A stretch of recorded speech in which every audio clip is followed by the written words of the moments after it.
가 받을 충격은 정시에 비하면 세 발의 피다. 이과였던 학생들이 문과 학교를 대거 점령할 확률이 굉장히 높습니다. 결국은 성대까지를 본다라고 한다면 문이과 변동은 없어요.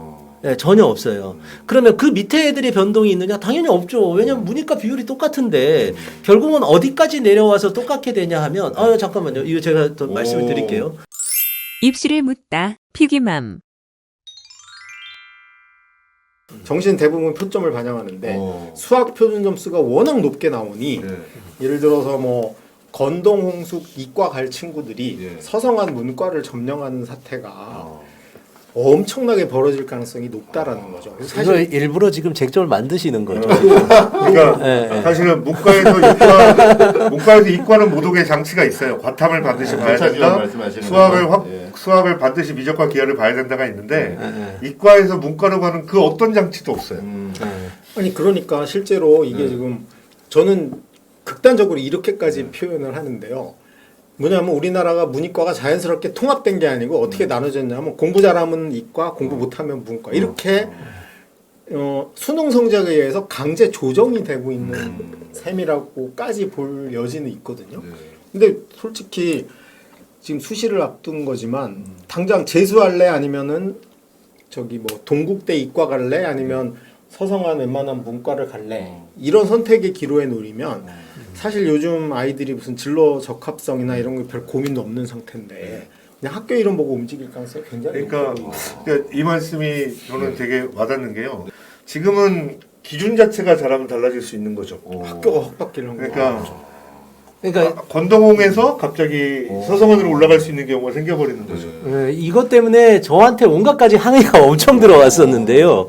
왜 그러냐면 실제로 이 이야기가 사실처럼 이렇게 이야기가 되고 상당히 많이 퍼져 있어요. 그래서 이제 문과 학생들이 상당히 불안해하고 이런 부분들이 있는데 이걸 잘 아셔야 돼요. 우리가 잠깐 나가서 이제 이야기할 때도 그런 얘기를 했는데 학생들이 대학을 가는 건 표준 점수도 아니고 원점수도 아니고 백분위로 가는 거예요. 그러니까 이 백분위로 간다는 건 무슨 소리냐면 명수로 가는 거야. 예를 들어서 서울대가 3,000명을 뽑으면 3,000등 안에만 들면 돼. 그의 난이도가 어쨌든 간에 뭘 했든 간에. 예, 그럼 이제 여기서 한번 우리가 계산을 해볼 필요가 있어요. 어떤 거냐면 문과의 1등은 서울대예요. 네, 걔는 경영학과를 가겠죠. 1등에는 서울대 경영학과를 가요. 이과의 1등은 서울대를 안 가요. 어딜 가죠? 의대를 가죠. 얘는 의대를 가요. 의대 인원이 어떻게 되냐면 의치 약한 수의 인원이 6,400명이 돼요. 그러면 그 6,400명의 학생들을 빼면 실제로 어떤 결과가 나오냐 하면 예를 들어서 문과에 서울대 가는 애와 이과에 서울대 가는 애가 물론 당연히 그렇게 되지 않지만 제가 아까 전에 얘기했던 오지원도 있죠. 그러니까 더 많아지는 거예요. 그렇게 됐을 때 이과에 서울대 가는 애는 문과로 가면 성대 가는 애가 서울대를 가는 거예요. 그 이해가 되시죠? 그러면 한번 이걸 생각해 볼 필요가 있어요. 예를 들어서 내가 성대 가는데 서울대를 갈 수 있어. 이과에서는. 근데 얘가 내가 성대 가는데 서울대를 그러니까 얘는 어차피 이과로 서울대를 가. 근데 문과 서울대를 간다? 그래서 서성한 아니죠. 아니 연구대까지 아니 잠깐 제가 얘기를 할게요. 예, 제가 그 얘기를 할게요. 그러면 결국은 얘가 일단은 문과 서울대를 못 가죠. 여기서 인원이 더 늘어나요. 왜 그러냐면 문과 서울대는 제2외국어를 해야 돼요. 그러니까 이게 바뀌지 않는단 말이에요. 자, 그러면 어떻게 되느냐? 결국은 아까 지금 여기까지 인정하셨죠. 결국은 성대까지를 본다라고 한다면 문이과 변동은 없어요. 네, 전혀 없어요. 그러면 그 밑에 애들이 변동이 있느냐? 당연히 없죠. 왜냐면 문이과 비율이 똑같은데 결국은 어디까지 내려와서 똑같게 되냐 하면 잠깐만요. 이거 제가 더 말씀을 드릴게요. 어디까지 똑같게 되냐 하면 중대까지 가면 중대까지는 어쨌거나 문이과가 바뀌지 않아요. 기존에 있었던 거와 달라지지 않는다라는 거예요. 왜냐하면 누적 인원수가 그대로 놓여져 있기 때문에. 그런데 문과에 완충 대학들이 있어요. 어떤 대학들이 있냐면 경희대와 외대가 있어요. 이 경희대와 외대는 이과 애들이 안 가는 대학이에요. 그러니까 대학 레벨이 낮아요. 그러면 경희대와 외대 밑에 시작하는 건대서부터는 사실은 그때부터는 어떻게 되냐 하면 실질적으로 봤을 때 문이과에서 이과가 유리하게 되는 거예요. 그러니까 중대까지는 이과가 유리하지 않아요. 이거 정확히 아셔야 돼요. 잠깐 앞에 거로 보여주세요. 예. 진짜 전제가 잘못됐다고 저는 보는데 오. 100분위로 가는 게 아니에요. 정시가 100분위로 표준 가죠. 점수로 가요. 네. 근데 저기 보시면 네. 이과 1등급이 싸울 때 92.5잖아요. 구경하는 게 최고입니다. 예, 예. 저기 표점이 압도적으로 너무 높은 거야. 예, 그렇죠. 너무 높아서 쟤네를 의대부터 잘라도 예, 예. 2등급까지 해서 문과 애들이 아까 그 비율대로 중앙대를 못 채운다는 거예요. 예, 예. 그게 100분위로 할 때인데 그게 작년까지야. 문과 이과가 예, 예. 따로따로 시험 봤을 때. 근데 올해는 예, 통합이 돼가지고 그렇죠. 국영수는 전부 다 표점으로 반영이에요. 예. 그러면 이 수학 표점 차이가 예. 너무나 큰 거야. 그 너무나의 기준은 알 수 없다니까. 아니, 그걸 잠깐만. 가지고 예상하면 아니, 안 돼요. 잠깐만 하나만 조금 더 예, 위로 예. 올려주실래요? 하나만. 자, 하나만 더 아니 위로 그래서 보면. 봐요. 이 벌써 놀라신데 자, 있는데 아니, 제가 얘기를 끝까지 다 하고 얘기하면 안 되겠습니까? 예, 예, 예. 자, 그래서 아신 게 아니구나. 자, 그럼요. 다 끝까지 얘기해야죠. 그래서 실제로 건대부터는 사실은 이제 바뀌게 될 거예요. 이과 애들이 건대 밑에 대학부터는 이과 애들이 문과로 가면 유리한 대학을 갈 수가 있어요. 그러니까 실제로 건동홍 라인에서 그렇게 되는데 이것도 한번 우리가 또 생각해 볼 필요가 있어요. 뭐냐면 100% 애들이 건동홍에서 이과 애들이 유리한데 그 유리함에서 애들이 100% 애들이 다 문과로 간다라고 한다면 그러면 이과가 유리하겠죠. 근데 실질적으로 봤을 때 학생들이 20% 이상은 안 바꿀 거라는 거예요. 무슨 얘기냐? 내가 대학이 레벨이 높아진다. 그러니까 건대 위로는 똑같아. 예를 들어서 아까 제가 얘기한 주장에 의하면, 그러니까 중대까지 똑같아. 그러면 결국은 걔네들 중에서 내가 홍대 갈 애가 건대 갈 수 있다라고 해서 바뀌는 애들이 100%는 아닐 거라는 거야. 이과 애들이. 그러죠. 그 중에서 한 20% 내지 30%일 거예요. 그러면 실질적으로 계속 누적으로 내려오게 되면 어디서 만나냐 하면 실제로 숙대 미만에서부터 그 다음부터는 이과가 유리해지기 시작해요. 제가 이걸 시뮬레이션을 해봤거든요. 애들 명수를 내보고 내봤는데 그러니까 이과가 유리한 건 맞아요. 예, 정시에서 월등히 유리하죠. 월등히 유리한데 그런데 예를 들어서 동국대 갈 애가 연고대 가지 않는다는 거예요.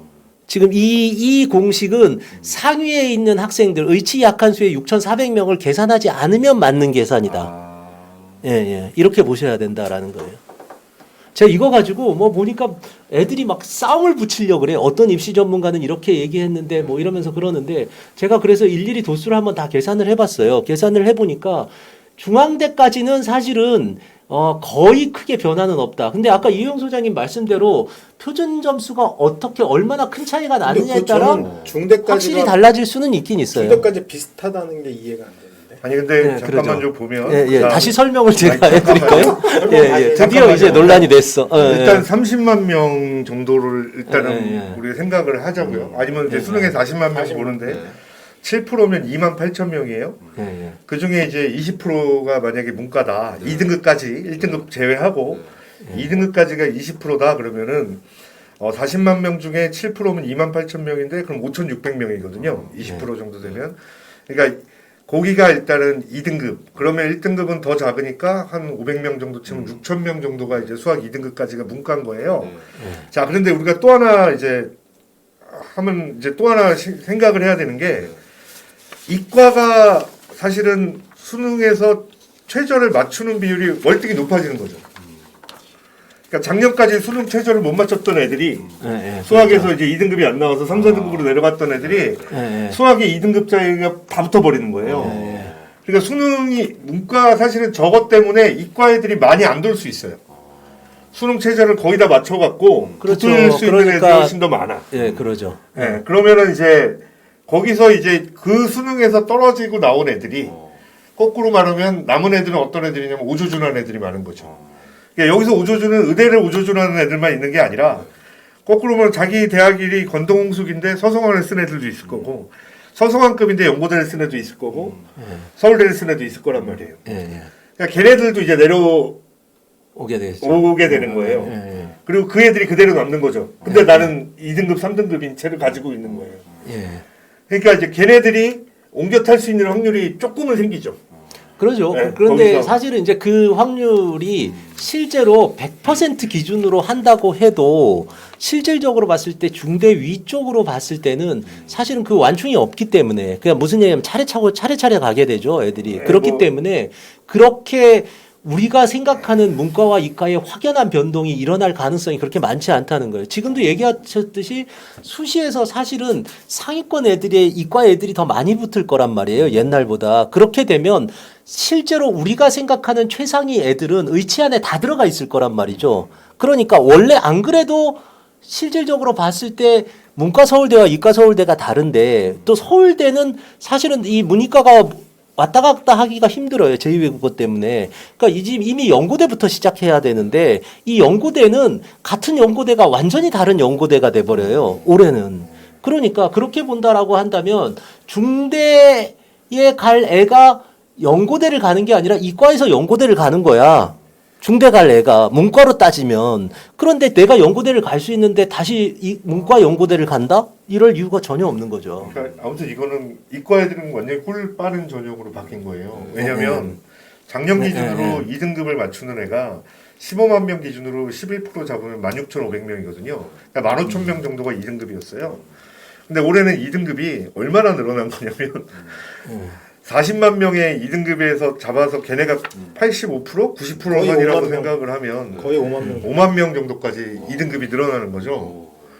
그러니까 한 4만 명은 되는 거예요. 그러니까 2만 5천 명이 상승을 하다 보니까 이과는 수능 최저를 일단 맞출 확률이 점점 더 높아지게 되는 거고 문과는 수능 최저를 못 맞출 확률이 큰 거죠. 그러니까 정시는 사실은 나중 얘기인 거고 그러니까 이과 애들이 문과로 많이 안 갈 거예요. 왜냐하면 문과에서 사실은 경영경제를 제외하면 그렇게 또 인기 있는 과가 많지는 않을 거니까 실제적으로. 근데 옹격타는 그 쉽게 말씀드려서 구멍은 생길 거다. 많지는 않겠지만 예, 그러죠. 한 10%는 어느 정도 생길 거다라고 보는 거죠. 그래서 제가 사실 이 이야기를 계속 하는 가장 큰 이유는 이게 사실 이제 과도하게 이렇게 이야기가 되다 보니까 실질적으로 봤을 때 학부모들도 그런 생각을 되게 많이 하는 경우도 많아요. 뭐냐면 지금 과라도 옮겨야 되나? 막 이렇게 생각을 하는 경우도 있고 뭐 이런데 실질적으로 봤을 때 그 대학의 레벨들은 최상위권 같은 경우는 크게 달라지지 않을 거다. 그런데 밑으로 내려갈수록, 그러니까 밑으로 내려가면 이제 완충 대학들이 조금 있어요. 문과 완충 대학들이. 그래서 그 밑으로 내려가게 되면 그러면 그때는 사실은 이과가 유리해지게 된다. 그게 이제 한 숙대 그 밑에 대학들은 이과가 월등히 유리해요. 근데 그 위에 대학으로 간다면 그래서 나는 문과 최상위 학생들이 오히려 더 걱정을 2등급을 받아도 수학 2등급을 받아도 걱정하지 않아도 될 상황이다. 상위권. 뭐 이 얘기를 제가 2등급까지는 괜찮은 것 같아요. 2등급까지면 2등급이면 서영고는 작년 그러죠. 이제 그렇게 되는 거죠. 작년에 1등급하고는 차원이 다른 문제이기 때문에. 그렇죠. 근데 그 인원이 작년 1등급보다 적잖아요. 그러죠. 그러니까 저는 표준 점수가 얼마나 차이가 날지를 봐야 되는데 이번 6평 결과가 사실 3월 모평하고 4월 건 못 믿겠고 6월 이번 평가가 6월 나와야죠. 평가한 결과 나와 봐야 되는데 다시 한번 싸워야죠. 만약에 표준 점수 차이로 예. 저는 중대가 안정선은 아니라고 보이거든요.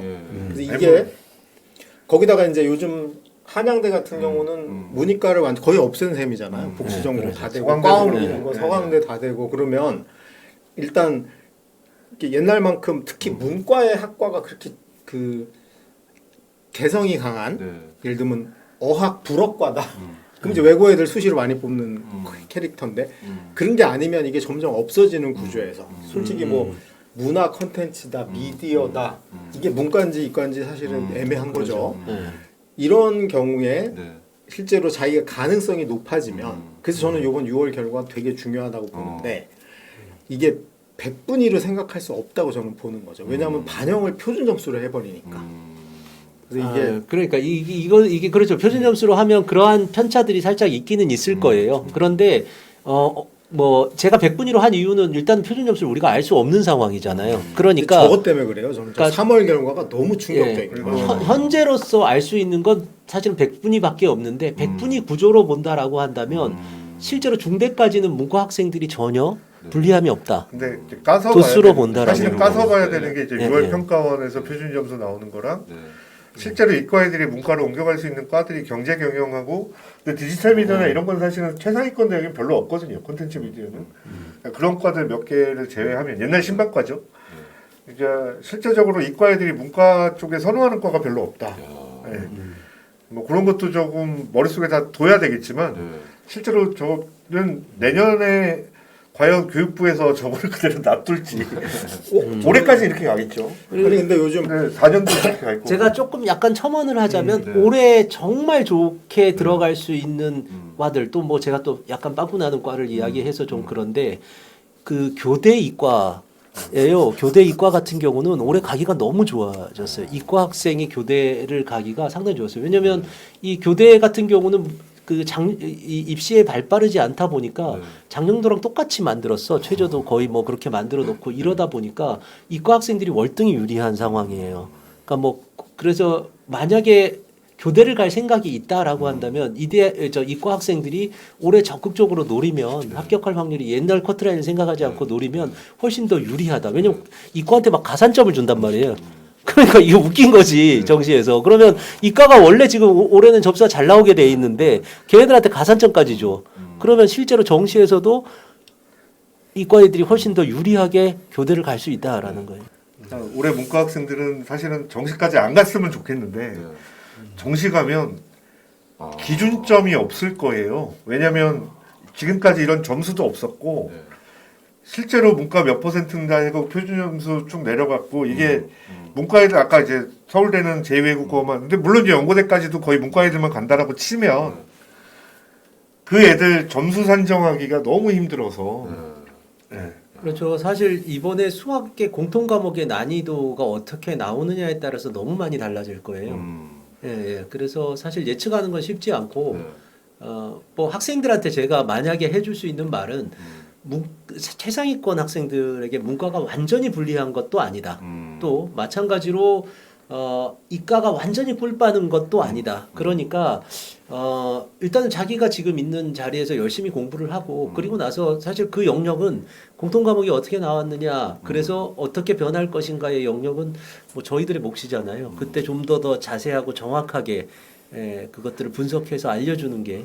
근데 저는 뭐 이것도 예측해요. 6평 결과 보고 그쵸 그때 가서 이제 다시 충격 얘기해줘. 받을 거고 그러면 공통 수학의 파트 1, 2가 쉬워질 확률이 좀 있지 않을까. 아니, 근데 쪽에서 그것도 살짝 저도 그렇게 이거 약간 저는- 생각하고 있어요. 왜냐면 이 충격을 완화하는 유일한 장치는 방법이죠. 예. 수원수투 쉽게 내지 않는 이상 이 난리가 벌어질 확률이 높고 이거 누가 책임질 건데. 그래서 저는 평가원이 1, 2 쉽게 내는 쪽으로 아주 쉽게 가지 않을까 싶거든요. 그러니까 이제 수학 문제가 열하나 이렇게 수원 수투가 11식이잖아요. 번호를 보니까 번갈아 가면서 나와요. 번갈아 가면서 나오는데 20번, 21번이 확통하는 애들한테는 오답률 항상 5등 안에 들어가요. 근데 미적분 애들한테 10등 안에도 없어. 그러니까 20번, 21번은 미적분하는 애들한테 껌인 거죠. 근데 이제 확통하는 애들한테는 너무 어려운 거니까 거기서 만약에 쉬워지는 순간 근데 그걸 빼면 되지. 그건 이제 대박이 나오는 거죠. 수학 점수 자체가 평균 점수가 확 올라가 버리면 수학이 표준 점수로 그렇죠. 만들 그러니까 거예요. 수학이 이제 상관없죠. 거꾸로 아마 이해용 소장님이 지금 공정화 방안을 감히 내세우신 것 같은데 그러면 옛날처럼 이제 그 예측을 하는 건데 저도 그런 생각을 해요. 뭐냐면 이혜용 선생님처럼 뭔가 그 공통 수학이 조금 더 쉬워질 것이다라는 예측이 하나가 조금 약간 가능성을 좀 보고 있고 그다음에 영어가 아마 지금처럼 이렇게 되는 거 난이도보다는 조금 더 쉬워질 것이다라는 뭐 그다음에 저도 모르겠어요. 근데 그 정도의 예측 그렇죠. 정도. 올해 저는 전반적으로 수능 난이도는 쉬워질 가능성이 높다. 안 그러면 이 꼬인 모든 문제를 해결할 방법이 없어요. 그렇죠. 이건 충격적인데 연초에는 원래 그 변별력을 주기 위해서 수원 수투 공통 과목을 좀 어렵게 하고 선택을 좀 쉽게 할 것이다라는 이렇게 예측이 차이가 날 줄 많았는데 몰랐죠. 그때 뚜껑을 안 열었으니까. 근데 이제 그러니까 6월 성적을 봐야 돼요. 6월 성적을 보는데 왜냐면 이 교육청 성적 이렇게 나온 거는 이거는 아직 평가한 교수들도 안 봤을 거예요. 관심도 없을 거예요. 3월 모의, 4월 모의 보기는 하겠지만 6월은 보죠. 6월 평가원은 자기네가 딱 보고 뭐 근데 얼마나 빨리 움직일지. 저는 빨리 움직일 것 같아요. 결과 나오면 보고. 너무 차이가 왜냐면 나니까. 이거는 평가원에 아마 원장부터 줄줄이 목이 날아갈 확률이 이게 너무나 심각한. 그러니까 우리가 앞에 제가 그렇게 좀 약간 과도하게 얘기한 이유가 뭐냐면 이대로 수능을 보는 순간 이건 정말 난리가 날 확률이 너무 높은 거예요. 그러니까 결국은 이 수학을 통합을 해놓은 네. 책임자가 네. 그 니들이 알아서 이렇게 하면 이건 네. 정말 너무나 심각한 아. 문제이기 때문에 네. 그럼 해결 방안을 찾아야 되는데 어. 지금 그렇다고 문과 수능 최저를 낮춰줄 수 없죠 법 때문에. 그다음에 문이과 교차 지원 막을 수 없죠. 네. 이미 결정이 났는데. 네. 그럼 유일한 해결책은 네. 시험 난이도를 아니 저기 오, 저 그 정도까지. 확통 애들 표준 점수가 높아지도록 이야. 출제하는 수밖에 없어. 근데 그렇다고 확통을 더 쉽게 낼 수는 없잖아요. 어. 그럼 유일한 방법은 수원 수투의 변별력을 아. 약간 낮추는 거죠. 평균을 막판에 화기애애지시네요 보니까. 아니, 왜냐면 이게 예. 만약에 이대로 거의 가면 뭐 예, 저도 그럼 그렇게 생활 생각합니다. 자체가 예, 좀 예. 쉬워진다라는 느낌이 통합 들겠네요. 통합 쪽. 예. 아니, 거꾸로 뭐 저도 쉬워질 거라고 생각합니다. 제일 편한 지금 방법은 저희 확통을 그냥 주장이. 쉽게 내버리는 거예요. 예. 근데 아무리 쉽게 내도 그거 다 맞아봤자 아니 이게 확통을 쉽게 내면 안 되고 왜냐하면 지금 표준 점수 체계는 그렇게 그렇죠. 나오면 안 되고 공통 과목을 쉽게 네. 내야 되는 상황이 그거밖에 없는 문과에 건데. 유리하게. 여기서 깎이면은 끝나는 예. 건데. 그 정도의 심각한 상황이고 거기에 대한 예측이 따랐고요. 끝으로 이제 지금 이제 가장 걱정이 많을 이제 그 고3 문과생들한테 좀 하시고 싶은 말씀 한 말씀씩 해주시죠. 저는 스스로 하늘은 스스로 돕는 자를 돕는다. 근데 현재 조건에서 하여튼 최선을 다해서 수능 네. 준비해야 된다고 봅니다. 그러니까 실대 없는 자소서 매달리지 말고 비교과로 빵꾸 떼올려 생각하지 말고 네. 어쨌든 본인은 최대한 한 문제라도 더 맞는다고 노력을 하고 결과를 기다리는 수밖에 없지 않을까. 그리고 이 문제를 해결하려면 솔직히 저는 일선 고등학교도 건의를 할 테고 아마 난리도 아닐 거예요. 그래서 실제로 그런 방향으로 갈 가능성이 높다라고 네. 개인적으로 생각하는데 어쨌든 학생 입장에서 이거를 네. 데모할 수도 없는 문제고 결국은 최선을 다해서 뭐 공부하는 수밖에 없죠. 고3 입장에서는. 네. 예, 뭐 일단 저가 하고 싶은 말은 고민할 걸 고민해라라는 거예요. 무슨 얘기냐면 이 난이도가 이렇게 되거나 혹은 문과가 유리하다, 이과가 유리하다는 내가 고민해서 해결될 문제가 아니에요. 그러니까 관심 끊고 그냥 자신이 열심히 하는 것, 지금으로서 할 수 있는 그게 최선이고 특히 입시가 어떻게 바뀌느냐, 난이도가 어떻게 되느냐는 제가 지금 입시와 관련된 거 20년 했는데 항상 그래요. 보면 그의 난이도가 어려우면 뭐라고 이야기를 하냐면 그 교육과정 평가에서 하는 이야기가 변별력을 갖추기 위해서 그랬다라고 하고 그다음에 난이도가 좀 쉬워졌다라고 한다면 뭐 학생들의 학력 수준을 고려했다 이런 식으로 나오는데 제가 이렇게 결과적으로 보면 실패인 경우에요. 대부분이 자신들이 실패한 경우가 많거든요. 그러니까 난이도 예측도 사실은 어느 누구도 할 수가 없어요. 예, 저희가 아까 오래간만에 의기투합이 돼서 쉬워질 것이다라고 얘기했지만 그것도 틀릴 수도 있어요. 쉽게 낸다고 해서 예, 그건 그러죠. 아니니까. 예, 그러니까 지금 학생들이 해야 될 건 이런 부분들의 관심들보다는 네. 지금 공부해야 되는 거. 공부하자. 예, 당장 공부하자가 제가 꼭 하고 싶은 얘기입니다. 예. 쓸데없는 걱정은 시간을 버리고 결국 낭비하는 거거든요. 일단 기말고사 잘 보시고 네. 어차피 경쟁하는 건 고등학교 때하고 수능은 이제 다르니까 고등학교 때는 뭐 내신은 내 학교 애들하고 경쟁하는 거지만 결국은 전국 애들이랑 경쟁하는 건 똑같거든요. 네. 그래서 뭐 문이과 수학이 어떻게 되든 제가 뭐 방금 전에 대표님이랑 소장님이 얘기하신 대로 뭐 어떻게든 들어갈 거고 사실 우리가 막 이러고 있는데 6월 평가원이 그렇게 움직였을 수도 있잖아요. 애들 점수 나중에 나와 보면 그래서 문과 학생들 뭐 마지막까지 전 똑같다라고 봅니다. 사실은 뭐 말씀은 그렇게 드렸지만 똑같다라고 봅니다. 그래서 학생들이 자기 할 목 다 하고 네. 열심히 하면 좋은 결과 있을 것 같습니다. 알겠습니다. 처음에는 치열해서 걱정됐었는데 마지막에 또 너무 화기애애하게 끝나는 고생 많으셨습니다. 수식 콘서트 오늘은 여기까지입니다. 고맙습니다. 네, 감사합니다. 감사합니다. 수고하셨습니다. 수고하셨습니다.